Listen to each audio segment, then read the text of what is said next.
Today we'll discuss on the percentage first. Okay. Any X% is represented as what? X by 100. Say example, say 25%. What is 25%? 25 by 100, that becomes 1/4. Correct? Similarly, any quantity which is in the form of fraction, which can be represented as percentage A by B into 100%. So example, say take the example 1/4, 1/4 into 100, that is 4 ones are 420, so it becomes 25%. Okay, this is a basic percentage formula. Generally, when we want to find a percentage, say you are writing exam for maximum 70 marks, say 70 marks. Now we want to find say 50% of 70. We know that it is easily 35. Okay, 30, half of 70. If I wish to find 40%, 40% of 70, how to find out? It's very easy actually. 5 sevens are 35, 4 sevens are 28. So this is how we can easily calculate the percentage. Suppose if we want 35% of 75, so we need to calculate what is 35 sevens are. Say 35 sevens are, 7 threes are 21. I told you that 210, 7 fives are 35. It is 245. So it means 245. That is 24.5 will be the 35% of 70. Okay, so this is how we calculate percentage. Okay, so based on percentage, we had go ahead with what some basic problems based on the percentage. Okay, we'll see some problems based on the same percentage generally, but any basic operation of X% is what? X upon 100. Okay. Similarly, with respect to the percentage, we should know the formulas based on profit and loss. Okay, so basic profit and loss are basically depend on the percentage.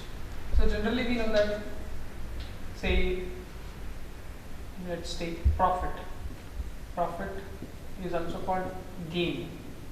Gain. So what is gain formula? That is selling price minus CP, that is what we call it as cost price. Okay. Similarly, if we say loss, what is generally a loss? Loss is CP minus SP, that is selling price minus, cost price minus selling price. Clear? And suppose if you want to find profit percent, okay, or gain percent, so it is always what? Profit upon CP into 100. Okay. Similarly, we can find out loss percent. What is loss percent? Loss upon, with respect to CP only. Profit percent or loss percent is always found with respect to CP into 100. Okay. Similarly, if we wish to find out, say, selling price, provided when we know profit percent and the cost price. So how to find out? 100 plus profit percent upon 100 into CP. Okay. Similarly, we can find out the selling price, then we know that loss percent. See, when it is a profit percent, you have to add it. When it is a loss percent, you have to subtract it into what? CP. Okay. Similarly, we can find out the CP with respect to profit percent and loss when we know that SP is given and profit or loss percent is given, provided it will be a reciprocal of the formula. So, to find, say, CP, what formula we can use it? It is reciprocal of these two formulas. So 100 upon 100 my plus profit percent into what? SP. Similarly, we can find out the CP with respect to what? Loss, and SP, loss percent, into what? SP. Correct. So these are the set of formulas are very important to solve the problems related to profit and loss. So one thing you keep in mind, to solve the problems on profit and loss, we should be thoroughly good with basics of percentage. We should know how to calculate the percentage based on the same. Clear? Now, suppose if you want to find simple interest, that is called as SI. Okay, we know that at the school level we have studied the simple interest formula is what? That is PTR upon 100, where P is a principal, T is a time period given, and R is a rate of percentage is for the interest mentioned. Similarly, when we know SI, we can find out the amount. What is amount is equals to principal plus SI. So many times the principal is also called as sum of money. Keep it in mind.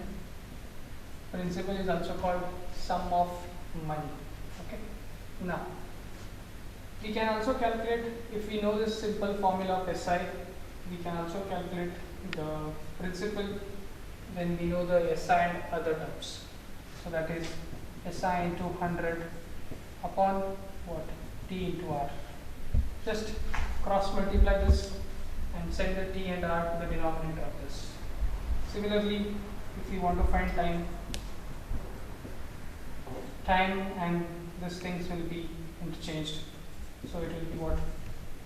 Time equals to SI into 100. Similarly, we can find rate. What is rate, guys? Rate is also simple. SI into 100 upon P into T will be the what? Set of formulas which are required for simple interest. Okay. Similarly, when we come across compound interest,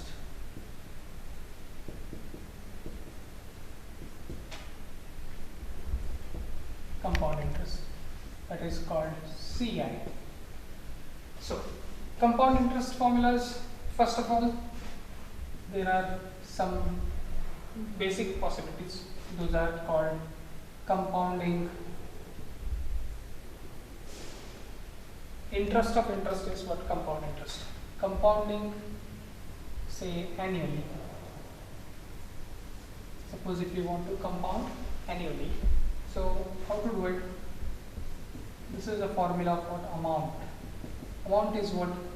Principal into bracket 1 plus R upon 100 raised to n, where P is a principal amount, R is a rate, N is a what? Duration, that is time period. Ready? And finding CI is very easy. So CI is what? Amount minus P will give you what? CI. We can directly form a CI formula, but best is first getting amount, then subtracting the principal will get the what? CI. Similarly, we can find out compounding half yearly, because it is depend on the question mentioned per annum, half yearly, quarterly. Okay, so compounding half yearly. So what is amount formula will become? Amount equals to P into bracket 1 plus the rate will be divided by 2, because for half yearly, and which will become 2n. Okay, because suppose say 4 years, every half year means half yearly means 4 into 2, 8 half years it will become in 4 years. Clear? Similarly, and same CI formula will remain same for compounding half yearly also. Suppose if you want to go for compounding say quarterly,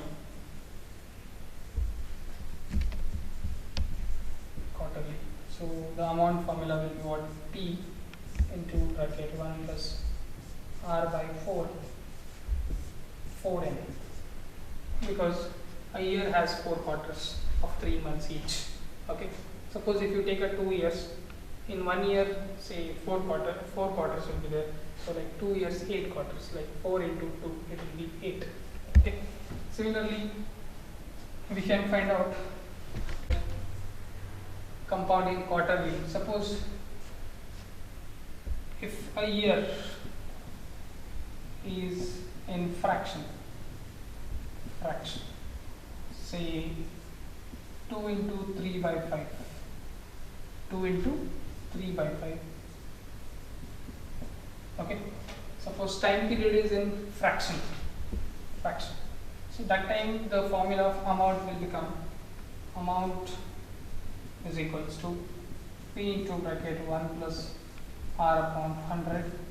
See, this complete 2 years into 1 plus this 3/5 you have to take it as part of R divided by 100. This gives you what, whenever you want to calculate the compound interest or amount with respect to the fraction years. Suppose if you find a compound interest whenever, say, for a different year different rates, okay, say for example for 3 years 3 different rates, say R1, R2 and R3, then we can find the formula with amount equals to P into bracket 1 plus R1 for first year into 1 plus R2 for second year. Means the rate of interest varies for 3 different years. R3 for third year, like 3 years we have. Okay. Similarly, if it is 4 year, then fourth rate will be also mentioned. Okay. These are the set of compound interest formulas. Very important, simple interest and compound interest. Where again, basically, you should be also good with percentage, okay, and some basics of profit and loss to solve the problems related to simple interest and compound interest. Okay. So compounding annually, half yearly, quarterly, and sometimes the year is given in the same fraction and amount. Okay. We are calculating, and suppose if it is for say 3 different years, 3 different rates, then it is the way to calculate. Okay, fine. Now we'll see the concept of time and work. Time and work. Okay. Now basically 2 important things in time and work. Suppose understand, if you are working for a 4 days, means you will complete a particular work, say in 4 days. So what is the part of work done in 1 day? Okay, 1 day work is 1/4. That is, what do you mean by 1/4? 25%. So it means the first day 25%, second day 25%, third day 25%, fourth day 25%. So this way you will complete the 4 days task. Okay. Same case, we will take the first formula is what? If A takes n days, if A takes n days to finish a work, then work done in 1 day is 1 by n. Is how much? 1 by n. So example, 4 days work, then 1 day work is how much? 1/4. Very simple one. Similarly, if 1 day work, just reciprocate of this, 1 day work is 1 by n. If 1 day work is 1 by n, then the work will complete. The work will complete in n days, because of the reciprocal of 1 by n is what? N. Okay, and very important, so ratio, if you consider time ratio and work ratio. Okay, let me take a point in this. Say if A is what? Person A is twice good as B. Matlab A is a person who is twice good as B. Then time ratio will become what?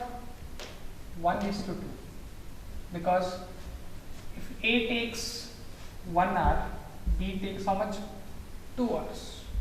But work ratio will be exactly opposite, that is 2:1, which shows you the what? Work efficiency. Who is efficient here? 2, where 1 is less. That is because A is twice good as B. That's why 2:1. But comparing with time, A takes less time, B takes more time. So this is the time ratio with respect. Okay. Similarly, time and work ratio, where time and work are what here? Inversely proportional. More work, more time. It is also depends. Okay. So this is what, again based on time and work concept, is again based on what? Chain rule.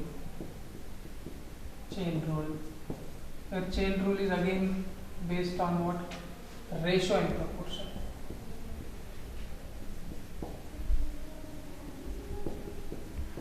So we already discussed ratio and proportion.